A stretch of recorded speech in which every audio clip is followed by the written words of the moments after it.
എന്തായാലും നമ്മുടെ രാജ്യം പഹൽഗാമിന് തിരിച്ചടി കൊടുത്തിരിക്കുകയാണ്. പാകിസ്ഥാൻ്റെ മടയിൽ കയറി അടിച്ചെന്ന് തന്നെ പറയാം. ഏകദേശം ഭീകരവാദികളുടെ 9 കേന്ദ്രങ്ങളാണ് അടിച്ച് തകർത്തത്. അത്യാധുനിക ഫൈറ്റർ ജെറ്റായ നമ്മുടെ റാഫേലിൽ സ്കാൾപ്പ് മിസൈൽ, അതായത് യൂറോപ്യൻ നിർമ്മിത സ്കാൾപ്പ് മിസൈൽ ഉപയോഗിച്ചിട്ടാണ് നമ്മൾ ഭീകരന്മാരുടെ കേന്ദ്രങ്ങളിൽ അടിച്ച് തകർപ്പണമാക്കിയത്. എന്തായാലും 7-ാം തീയതി വെളുപ്പിന് 1:05-നും 1:28-നും ഇടയ്ക്ക് 23 മിനിറ്റ് കൊണ്ടാണ് നമ്മുടെ ഈ ദൗത്യം നമ്മൾ പൂർത്തീകരിച്ചത്. ഏകദേശം മസൂദ് അസർ എന്ന് പറയുന്ന കൊടും തീവ്രവാദി എന്ന് പറഞ്ഞാൽ നമ്മുടെ ഈ മണ്ണിലേക്ക് ഏറ്റവും കൂടുതൽ തീവ്രവാദികൾ അയക്കണ ഒരു തീവ്രവാദി എന്ന് പറയാം. മസൂദ് അസറിൻ്റെ ഹെഡ് ക്വാർട്ടേഴ്സ് നമ്മൾ കത്തിച്ച് തരിപ്പണമാക്കി. മസൂദ് അസറിൻ്റെ കുടുംബക്കാരെല്ലാവരും മരിച്ചിട്ടുണ്ട്.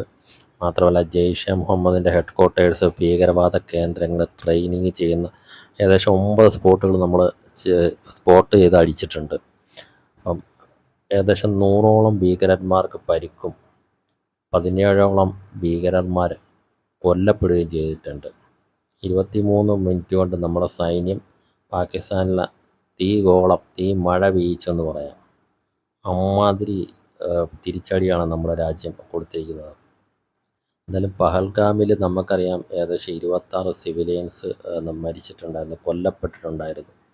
26 സിവിലിയൻസിനെ കൊന്നത് കൂടാണ്ട് ഈ തീവ്രവാദികൾ അവരുടെ വിധവകളോട് പോയി മോദിയോട് പറ എന്നുള്ള ഒരു പുച്ഛഭാവത്തോടെയുള്ളൊരു പറച്ചിലും പറഞ്ഞിട്ടാണ് പോയത്. അപ്പോൾ എന്തായാലും മോദിയോട് പറഞ്ഞു, മോദി കേട്ടു, രാജ്യം കേട്ടു, നമ്മുടെ സൈനിക വൃത്തങ്ങൾ കേട്ടു, പ്രതിരോധം കേട്ടു. അപ്പോൾ എന്തായാലും നമ്മൾ തിരിച്ചടിച്ചിരിക്കുകയാണ്. തിരിച്ചടി എന്ന് പറഞ്ഞാൽ ഒന്നൊന്നര തിരിച്ചടിയായിപ്പോൾ എന്ന് പറഞ്ഞാൽ മതി. മാത്രമല്ല ഇതിന് നമ്മൾ ഇട്ടിരിക്കുന്ന പേര് എന്ന് പറയുന്നത് പ്രതിരോധത്തിന് ഈ തിരിച്ചടിക്ക് നമ്മൾ ഇട്ട പേരെന്ന് പറഞ്ഞാൽ ഈ 26 വിധവകളുടെ സിന്ദൂരം മായ്ച്ച ഈ നാറികൾക്ക് ആ സിന്ദൂരത്തിൻ്റെ വിലയാണ് നമ്മൾ കൊടുത്തിരിക്കുന്നത്. ഓപ്പറേഷൻ സിന്ദൂർ എന്നാണ് നമ്മുടെ രാജ്യം ഇതിന് പേരിട്ടിരിക്കുന്നത്. മാത്രമല്ല ഈ ഓപ്പറേഷൻ കഴിഞ്ഞ് പുലർച്ചെ രാവിലെ തന്നെ നമ്മുടെ ഇത് ലോകത്തെ അറിയിക്കാൻ വേണ്ടി നിയോഗിച്ചത് 2 വനിതകളെ കൂടിയാണെന്നുള്ള കാര്യം നമുക്ക് അഭിമാനപൂർവ്വം പറയാം. കാര്യം 2 വനിതകളാണ് നമ്മുടെ ഈ ദൗത്യം ലോകത്തെ അറിയിച്ചത്. അതായത് വിംഗ് കമാൻഡർ വ്യോമിക സിംഗും കേണൽ സോഫിയ ഖുറേഷിയും. എന്തായാലും അതും രാജ്യത്തിന് അഭിമാനകരമായ ഒരു നിമിഷമായിരുന്നു. അപ്പോൾ എന്തായാലും പാകിസ്ഥാൻ ഇതിൽ പരം ഇനി ഒരു അടി കിട്ടാനില്ലെന്ന് തന്നെ പറയാം.